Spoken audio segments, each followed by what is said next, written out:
Sarajevo se danas vozi lagano.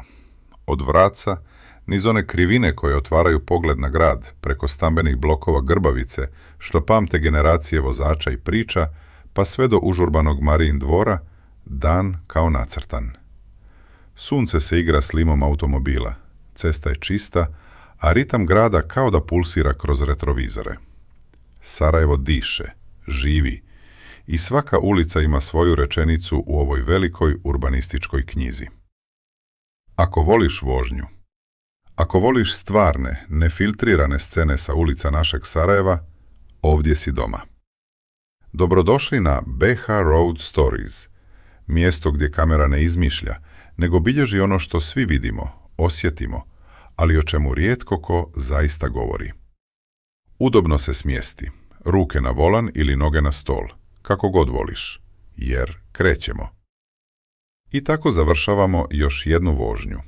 Od visoravni Vraca, niz serpentine, kroz srce Grbavice, uz bok veličanstvenom stadionu željezničara, simbolu ponosa, inata i navijačke strasti, pa preko Miljacke, preko mosta koji nosi priču ljubavi i tragedije, mosta Suade i Olge, sve do Marijin Dvora, gdje se susreću historija, moderni stakleni toranj i gradski haos koji nikad ne spava.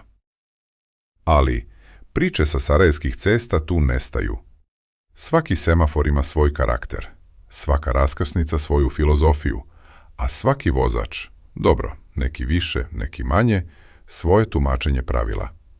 Mi to ne krijemo, mi to snimamo. Ako ti se svidjelo ovo što si pogledao, znaj da tek zagrijavamo gume. Najbolje stvari čekaju te u zajednici kanala. Tu objavljujemo ankete, najave novih vožnji, kratke klipove, reakcije i detalje koje ne vidiš nigdje drugo. To je naše pit stop mjesto, naše online Sarajevo u malom. Zato, klikni pretplati se, pridruži se ekipi i postani dio BH Road Stories priče. Vidimo se u sljedećoj vožnji.